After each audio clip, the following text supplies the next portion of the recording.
अस्सलाम वालेकुम नाज़रीन। है रब कायनात तेरे ही नाम से इब्तिदा करूँ, तेरे ही नाम से आगाज़। तू अलीम भी, तू करीम भी, तू मेरे ख्यालों में बसा मसाले शमीम हैं। मेरे हरफ तेरी मानते हैं करके मनसूख तेरी ज़ात से कुछ लफ्ज़ अपने नाचीज़ हवाले से सरफराज करूँ। ते हयल के और आने भी हैं बख्शिश तेरी, हाके सहरा हूँ मगर चाँद में परवाज़ करूँ। तेरे ही नाम से आगाज़ करूँ, तेरे ही नाम से आगाज़ करूँ। अल्लाहुम्मा सल्ली अला सय्यिदिना मुहम्मद व अला आलि सय्यिदिना मुहम्मद बिअदद कुल्लि दाइन दुआइन व बिअदद कुल्लि मिल्लतिन व शवाइन। नाजरीन, मैं हूँ आपका host barrister Mahmood Khan, principal of nationwide law associates. Legal talk programme ये हम तकरीबन 4 साल के बाद लाइव लेकर आ रहे हैं टीवी पे। पहले एक किसी और दूसरे निजी चैनल पे ये प्रोग्राम में लेकर आता था लीगल टॉक, और उसके बाद कुछ अर्सा हमने फेसबुक पे भी इस प्रोग्राम को चलाया है। तो अब ये प्रोग्राम जो है अब हम इकरा टीवी पे लाइव लेकर आएंगे हर सैटरडे को 6 से लेकर 7 बजे तक। इस प्रोग्राम का मकसद ये है कि जो लीगल इशू होते हैं इमिग्रेशन के हवाले से या और कोई लीगल इशू आपको हैं फैमिली के हवाले से, क्रिमिनल लॉ के हवाले से, और या जो प्रोबेट होती है, विल्स वगैरह होते हैं, इसके हवाले से कोई भी मसला लीगल जो आपको है उसका अगर आपको कोई जो है जवाब चाहिए, आप उसके बारे में आप हमको सवाल करना चाहते हैं, तो आप हमें लाइव कॉल कर सकते हैं और हम अपनी पूरी कोशिश करेंगे कि आपको एक तसल्ली बख्श जो है वो जवाब दे सकें। नाज़रीन, ये डिटेल ऑब्वियसली एडवाइस तो नहीं होती है, लेकिन ये जनरल इंफॉर्मेशन के लिए ये प्रोग्राम हमारा है, लाइव प्रोग्राम। और इसमें जो भी आपको कोई मसला हो उसका हम जो है वो ब्रीफ जो है आपको जो है वो आंसर देने की कोशिश करेंगे। नाज़रीन, मैं बैरिस्टर हूँ, पिछले तकरीबन 25 साल से मेरा ये इस प्रोफेशन से जो है वो मैं जुड़ा हुआ हूँ। पाकिस्तान में भी हमारा ऑफिस है, मीरपुर में है वो हमारा ऑफिस, और मैं लाहौर हाई कोर्ट का भी जो है वो वहाँ पे भी जो है मेरी रजिस्ट्रेशन है लाहौर हाई कोर्ट की, वहाँ पे भी मैंने थोड़ा अर्सा प्रैक्टिस की है। तो नाजरीन, अगर आपको कोई भी सवाल आप करना चाहते हैं तो आप लाइव कॉल इन कर सकते हैं। आई थिंक हमारे स्क्रीन पे नंबर आ रहा होगा, उस नंबर को आप डायल करें और हम जो भी आप सवाल करना चाहते हैं वो सवाल कर सकते हैं। आज का प्रोग्राम का मकसद ये है क्योंकि हम इस माह में यूरोप से निकल जाएंगे 31 दिसंबर में, तो नए रूल और रेगुलेशन जो वो आ रहे हैं आगे 1 जनवरी से, उसके हवाले से मैं बात करना स्टार्ट करना चाहता हूँ। तो इसमें नाजरीन सबसे पहले जो ये है कि जो यूरोपियन लोग हैं जो पहले यहाँ से फ्री मूवमेंट के हवाले से कोई यहाँ पे आके काम कर सकते थे, रह सकते थे, ये सारी जो फैसिलिटी हैं सब जो है ख़त्म हो जाएंगी। नॉन जो EU लोग हैं एंड EU लोग जो लॉ है वो बराबर सब के लिए बराबर हो जाएगा। पहले 6 मंथ के लिए अगर आप विज़िट करना चाहते हैं यूरोप से तो आप 6 मंथ के लिए विज़िट कर सकते हैं, उसके लिए आपको वीज़ा लेने की रिक्वायरमेंट की ज़रूरत नहीं है। लेकिन उसके बाद अगर आप यहाँ पे रहना चाहते हैं या आप यहाँ पर काम करना चाहते हैं या स्टडी करना चाहते हैं, उसके लिए आपको वीज़ा एंट्री लेना ज़रूरी है। जैसे दूसरे मुल्क से लोग आते थे, नॉन EU मुल्कों से लोग आते थे, इसी तरह अब जो लोग EU से जो आएंगे उनको भी स्टूडेंट को वीज़ा के लिए वीज़ा लेना पड़ेगा और वर्क परमिट जो है उसके लिए भी जो है उनको अप्लाई करना पड़ेगा बिफोर एंट्री। पहले 6 मंथ तक तो इनफैक्ट जो पासपोर्ट है वो आप इस्तेमाल कर सकते हैं। ये जून 2021 तक जो है जो लोग इधर पहले से मौजूद हैं उनके लिए फैसिलिटी अवेलेबल है कि वो अपना एप्लीकेशन जो है वो प्री सेटलमेंट के लिए डाल सकते हैं।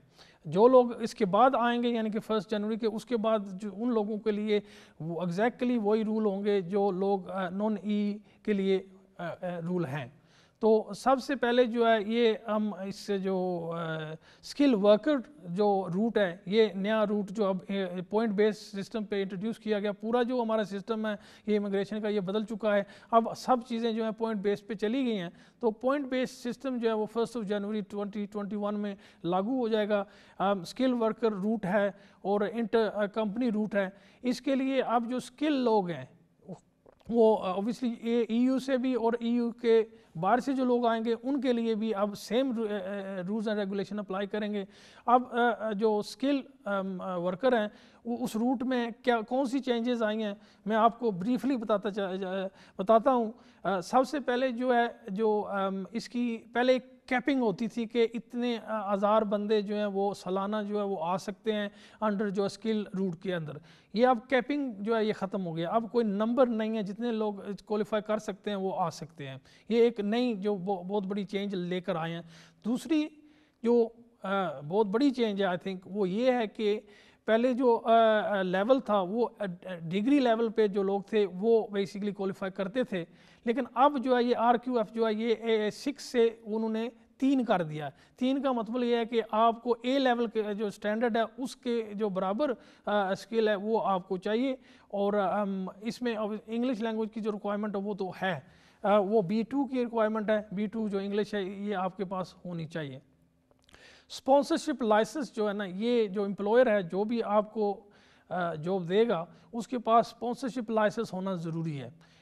इसके बगैर आप जो है वो किसी को जो है वो काम नहीं दे सकते और ना ही बाहर से आप मंगवा सकते हैं। जो भी एम्प्लॉयर हैं वो अगर किसी बंदे को बाहर से लेकर आना चाहते हैं तो पहले उनको स्पॉन्सरशिप लाइसेंस लेना पड़ेगा, ये बहुत ज़रूरी है।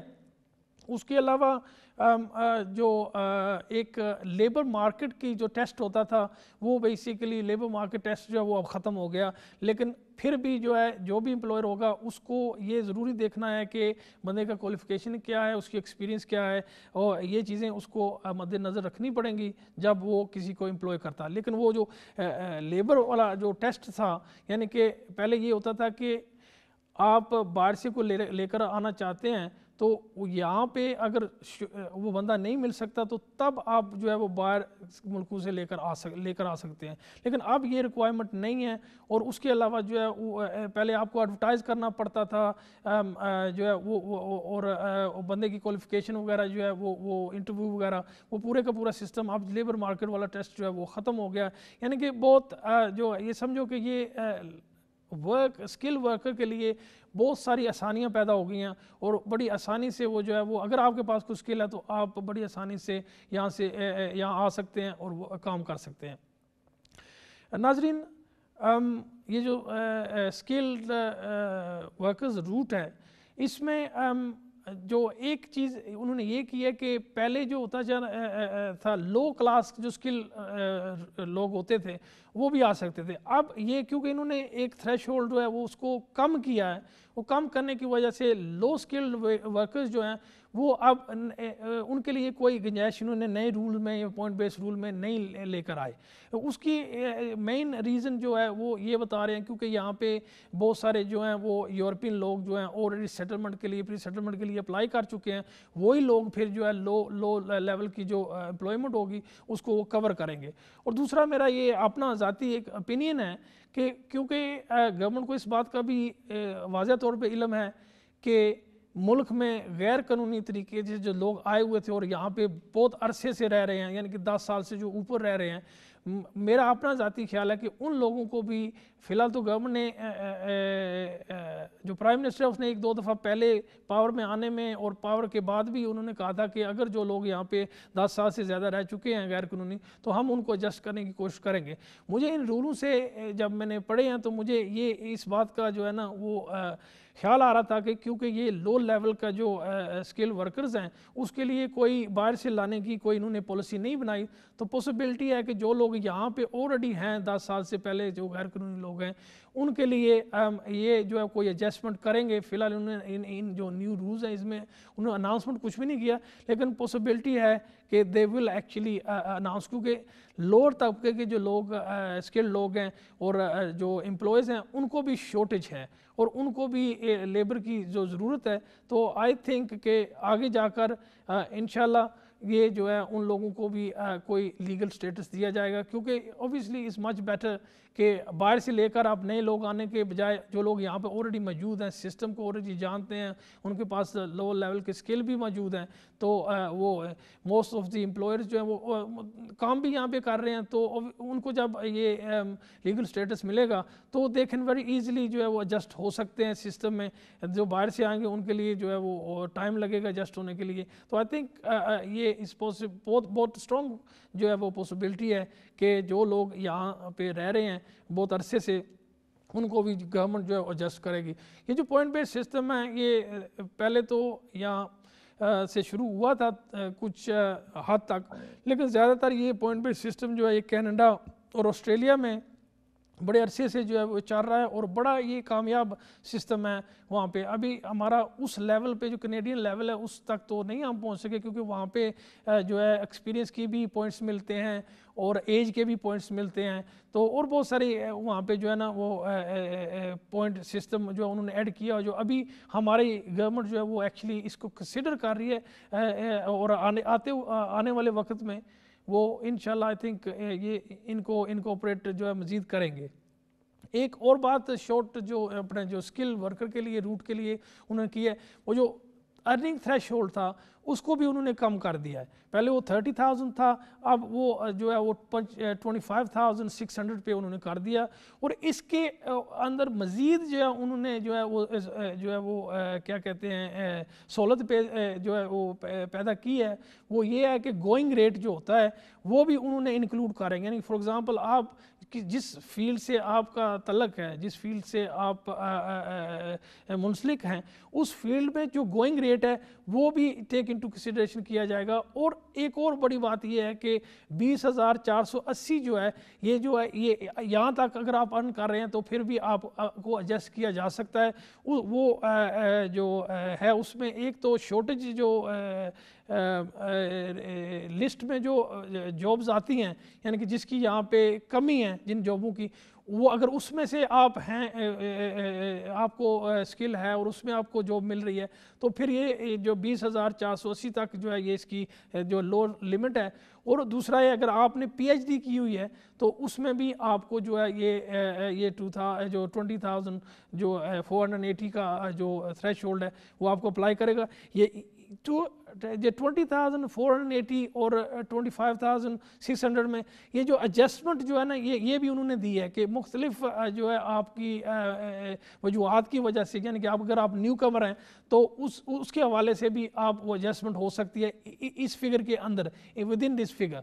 तो ये पहले नहीं थी, ये अभी इन्होंने इंट्रोड्यूस किया। आई थिंक ये बहुत फ्लेक्सिबल है और आसानी पैदा करती है उन लोगों के लिए जिन जो या एम्प्लॉयर के लिए जो 25,600 पे नहीं कर सकते और वो कम पे करना चाहते हैं, या थ्रेश होल्ड जो 20,480 के यानी कि बीच में है, वो उसमें भी फिर वो उनके लिए आसानी हो जाती है, यानी कि किसी को रिक्रूट करने के लिए। तो ये बहुत अच्छा मूव है। आई थिंक ये जो है ये कनाडा और ऑस्ट्रेलिया के जो रूल्स एंड रेगुलेशन है उनमें ये चीज़ नहीं है, ये जो एडजस्टमेंट जो इन्होंने की है थ्रेश होल्ड की। नाजरीन एक कॉल आ रही है, हम कॉल ले लेते हैं, उसके बाद फिर मैं जो मज़ीद जो यूके लॉ है उसमें मैं जो न्यू रू है उसमें फिर जाऊँगा। हाँ जी, अस्सलाम वालेकुम। जी अस्सलाम वालेकुम सर। जी सर मेरा नाम रज़ा है, मैं बर्मिंघम से बोल रहा हूँ। एक सवाल आपसे पूछना था। मुझे बताया गया कॉलर हैं जी, अगर आप हैं मौजूद हैं तो आप अपना सवाल कर सकते हैं। आवाज़ आपकी आई थिंक हमारे स्टूडियो तक आ रही है, तो मोस्ट लाइकली मुझे भी आवाज़ आएगी अगर आप कुछ बोलेंगे तो। जी मैं सर ये सवाल पूछना चाह रहा हूँ कि मेरे जो बच्चे हैं ना उनको यहाँ पे 10 साल हो गए हैं और उनकी एजुकेशन इधर ही कॉलेजों में और यूनिवर्सिटी में वो पढ़े हैं, तो उन्होंने अप्लाई करना है इसमें नेशनैलिटी के लिए, तो उनको यूके जो life in the UK test है वो करना पड़ेगा जी? देखिए अगर वो इधर से स्टडी की हुए तो फिर तो यूके टेस्ट तो उन्हें करने की ज़रूरत नहीं होगी अगर they have qualified from this country. लेकिन वो 10 साल से इधर पैदा इधर ही हुए हैं। नहीं सर पैदा नहीं हुए हैं, वो पाकिस्तान से आए थे, उनका इंडेफिनिट स्टे हो गया इधर और अब नेशनलिटी के लिए अप्लाई करना है। लोग 10, 12, 15 साल हो गए हैं, तो वो इधर यूनिवर्सिटियों से पढ़े हैं, तो डिग्री उनके पास है। तो ये अगर आपके पास डिग्री है तो फिर आपको जो है वो इंग्लिश लैंग्वेज की जरूरत नहीं होगी, आपके बच्चों को उसके लिए जरूरत नहीं होगी। नहीं सर इंग्लिश लैंग्वेज नहीं, जो life in the UK test है उसका पूछ रहा हूँ जी। लाइफ इन यूके टेस्ट जो है ना वो लोग एग्जाम्प्ट है जिनके पास यहाँ से डिग्री की हुई है जिन लोगों ने। तो आपके बच्चों ने यहाँ से डिग्री अगर की हुई है यूनिवर्सिटी से तो फिर उनके लाइफ इन यूके टेस्ट ने उनको नहीं करने की जरूरत है। जिन्होंने ए लेवल किए हैं वो भी कर सकते हैं वो ए लेवल वगैरह? ए लेवल का तो आई थिंक उनका मुझे जो है ना वो चेक करना पड़ेगा। आई थिंक जिन्होंने डिग्री की है वो तो डेफिनेटली एग्जाम्प्ट है। तो ए लेवल वालों को मोस्ट लाइकली उनको जो है ना लाइफ इन द यूके करना पड़ेगा, क्योंकि ये डिग्री लेवल पे एग्जाम्पशन है, ये डिग्री लेवल से नीचे एग्जाम्पशन नहीं है। तो ठीक है, जा मेहरबानी आपके कॉल का, शुक्रिया, बहुत मेहरबानी, thank you very Allah much. हाफिज़ जी। नाजरीन, अगर और भी कोई कॉलर हैं जो कोई और भी एक कॉलर हैं नाजरीन, तो आप हमें फ़ोन कर सकते हैं, तो हम कोशिश करेंगे आपको तसल्ली जो है वो जवाब दे सकें। स्टूडियो से मेरी थोड़ी सी जो है ना इल्तमास है कि आप ये जो कॉलर की आवाज़ आ रही है मुझे ये बहुत ज़्यादा आ रही है, तो प्लीज़ इसको थोड़ा सा कम करना हो नेक्स्ट टाइम अगर जब कॉल आता है तो। या ओके, थैंक यू। अच्छा नाजरीन, ये मैं बात बता रहा था कि सैलरी थ्रेश होल्ड भी जो है वो एक्चुअली जो अब स्किल्ड रूट जो उन्होंने इंट्रोड्यूस किया उसमें भी उन्होंने जो है वो कम कर दिया और बड़ा एडजस्टेबल जो है फिगर उन्होंने कर दिया है। नाजरीन, अब एक और बड़ा इस टॉपिक है, क्योंकि मेरा अपना दफ्तर है तो पाकिस्तान में भी है, यहाँ भी है, और बहुत सारे लोग जो हैं इस वक्त जो है वो इंग्लैंड में आकर स्टडी करना चाहते हैं, और स्टडी के जो है वो स्टडी के हवाले से जो है मैं आपको ये बताता चलूँ कि स्टडी के रूल्स रेगुलेशन जो है उनमें भी बहुत सारी नरमी पैदा की गई है, और बहुत सारे लोग जो हैं वो इनफैक्ट अब पाकिस्तान से भी और बहुत सारे अदर मुल्क जो हैं वहाँ से वो यहाँ पे स्टडी करने के लिए आ रहे हैं। पहले तो नहीं आ रहे थे, अगर वो स्टडी वीज़ा तो कभी बंद हुआ ही नहीं था, लेकिन ये था कि वीज़ा जो है ना वो स्टूडेंट वीज़ा मिलने जो था वो बड़ा मुश्किल था। अब जो यूरोप से स्टूडेंट आएंगे उनके लिए भी अब सेम रिक्वायरमेंट है नॉन EU के लिए भी। तो अगर आप ये 1 जनवरी के बाद आप यूरोप से आना चाहते हैं, यहाँ पे स्टडी करना चाहते हैं, तो आपको भी जो है वो कैज लेटर जो एडमिशन लेटर होता है वो आपको चाहिए। उसके अलावा इंग्लिश लैंग्वेज की रिक्वायरमेंट जो है वो भी आपको चाहिए, और उसके अलावा आपको जो मेंटेनेंस वगैरह है, आप अपनी फ़ीस और अपना जो ख़र्चा है वो आप जो है उसको मीट कर सकते हैं। अब ख़र्चे का जो है वो तकरीबन 10 साल का जो 1 साल का जो है वो आप अगर लंदन से बाहर हैं तो तकरीबन 10,000 पाउंड जो है वो आपको शो करना पड़ेगा। अगर लंदन के अंदर आपका कॉलेज है तो आपको 12,000 के करीब जो है वो आपको ख़र्चा शो करना पड़ेगा, अपार्ट फ्रॉम दी जो फ़ीस है अपनी कॉलेज की। तो कॉलेज की फ़ीस ऑब्वियसली डिपेंड्स ऑन कौन सा कोर्स आप करना चाहते हैं, किस यूनिवर्सिटी में करना चाहते हैं, लेकिन ये varies from 10,000 to let's say 15 और 16,000। लेकिन इसमें मैं जो आम अपने व्यूअर को और अपने क्लाइंट को ये हमेशा बताता हूँ कि एक जो बात है, क्योंकि अब आप 20 घंटे काम भी आपको अलाउड है ग्रेजुएशन लेवल पे, तो वो फिर ये होता है कि अगर आप पाकिस्तान से या किसी दूसरे मुल्क से आना चाहते हैं यहाँ पे स्टडी करने के लिए, तो आप यूनिवर्सिटी के साथ एक अरेंजमेंट कर सकते हैं कि इंस्टॉलमेंट में आप पेमेंट करें। पहले सेमेस्टर का आप जो है वो पैसे उनको दे दें, 8 लाख या कोई इतना जो भी है वो आप उनको दें, आपको फिर कैश लेटर वगैरह जो एडमिशन लेटर है वो मिल जाएगा। तो फिर आप इधर आ जाते हैं। जब इधर आते हैं, क्योंकि आपको 20 घंटे काम करने की इजाज़त होती है, तो आप 20 घंटे जो काम करेंगे उसमें आप जो नेक्स्ट 3 मंथ में आप इतना सा पैसा जो है वो कमा लेते हैं, बचा लें कि आप नेक्स्ट सेमेस्टर के पैसे ऑलमोस्ट आपने जो इधर काम किया उससे आप पेमेंट कर सकते हैं। तो इसमें सवाल ये है, कुछ लोग सोच रहे होंगे कि एक स्टूडेंट जो 20 घंटे में यहाँ काम करता है वो कितना सा अर्न कर लेगा। देखिए नॉर्मली लंदन में जो है वो तकरीबन 130 से लेकर 200 पाउंड तक पर वीक जो है वो इतनी अर्निंग कर लेता है। तो इसके हवाले से अब ये ऑब्वियसली डिपेंड करता है कि कैसे अपनी जो है वो इकोनॉमिकल एडजस्टमेंट करता है। तो ये एक पॉसिबिलिटी है, क्योंकि बहुत सारे लोग जो बाहर से आना चाहते हैं या स्टडी करने के लिए फाइनेंशियली वो इतने सिक्योर नहीं होते हैं, तो उनके लिए फिर जो है वो मुश्किल हो जाती है अपनी स्टडी को फाइनेंस करने के लिए। तो इसमें जैसे मैंने कहा कि ये एक ऑप्शन अवेलेबल है और इस ऑप्शन को आप जो है वो इस्तेमाल कर सकते हैं। इंग्लिश लैंग्वेज की रिक्वायरमेंट जो है वो तो है, लेकिन इसमें एक और बात है, कुछ यूनिवर्सिटी जैसे I think Leicester university Coventry university है, उसमें मैंने ये देखा है जो स्टूडेंट इंडिया से आए हैं उन्होंने क्या किया है कि अगर आपने आइल्स वगैरह इंग्लिश लैंग्वेज नहीं किया हुआ तो वो उनको एक फाउंडेशन कोर्स देते हैं वो इंग्लिश लैंग्वेज में, तो आप वो इंग्लिश लैंग्वेज में वो कोर्स कर सकते हैं अपनी डिग्री कोर्स शुरू करने से पहले। तो उसमें आई थिंक वो 6 माह का है या साल का है, इट डिपेंड्स तो आपकी इंग्लिश लेवल का वो मायार क्या है। तो उसमें ये हो रहा है कि वो लोग सिर्फ जो है इंग्लिश लैंग्वेज के पैसे देकर, यानी कि एडमिशन फीस जो है वो देकर, यानी कि वो 6 या 7 लाख देकर उनको एडमिशन मिल जाती है इधर आने के लिए। फिर वो आगे से ऑब्वियसली जैसे वो यहाँ रह रहे हैं, काम कर रहे हैं, फिर वो उनकी डिग्री शुरू होगी, अगर वो पास करते हैं अपना फाउंडेशन कोर्स, तो अगर नहीं पास करेंगे तो फिर वो दे विल बी स्टक। इसमें जो स्टूडेंट के हवाले से एक और बहुत अच्छी खबर ये है जो नए रूल के अंदर लेकर आए हैं, वो ये है कि आप कैटेगरी बदल सकते हैं। फॉर एग्जांपल अगर आप यहाँ विजिटर आए हुए हैं तो आपको एडमिशन मिलती है और स्टडी करना चाहते हैं तो आप यानी कि स्टडी कर सकते हैं। ये पहले रिक्वायरमेंट जो ये रूल्स में नहीं थी, आप कैटेगरी बदल नहीं सकते थे, आपको वापस अपने मुल्क में जाना पड़ता था, वहाँ जाकर फिर आपको स्टूडेंट का वीज़ा या जो भी कैटेगरी बदलना चाहते थे आप उस कैटेगरी में आपको जो है वो फिर जो है वो आपको जो है वो एंट्री क्लियरेंस लेनी पड़ती थी। अब ये जो है ना किसी भी कैटेगरी में as long as you legally in the country आप जो है वो कैटेगरी बदल सकते हैं। ये सब के लिए जो है ये लागू है। ये अगर आप वो स्किल्ड रूट में भी जाना चाहते हैं तो उसमें भी ये जो है कैटेगरी आप जो है वो बदल सकते हैं। ये आई थिंक बहुत जो है आसान कर दिया इन्होंने। और एक और बड़ी बात जो है वो ये है कि जिन लोगों की गैप है, यानी फॉर एग्जांपल वो बाहर से आना चाहते हैं और उन्होंने स्टडी किया और बहुत अरसा हो गया है और फिर अब स्टडी रिज्यूम करना चाहते हैं, उसमें मैंने देखा है कि मेन ऑब्स्टिकल जो स्टूडेंट को आ रही है वो ये है कि अगर गैप है आपकी तो जो है इमिग्रेशन वाले जो है वो स्पेशली पाकिस्तान से वो आपको वीज़ा नहीं देंगे। अब गैप का जो है मेनली गैप जो है 2 साल से ज़्यादा होगी तो फिर आपको जो है बेशक आप बाकी आपके पास एडमिशन भी है, पैसे भी हैं, इंग्लिश लैंग्वेज भी आपके पास है, लेकिन जो वीज़ा है स्टूडेंट का मिलना मुश्किल हो जाएगा अगर 2 साल से ज़्यादा गैप है।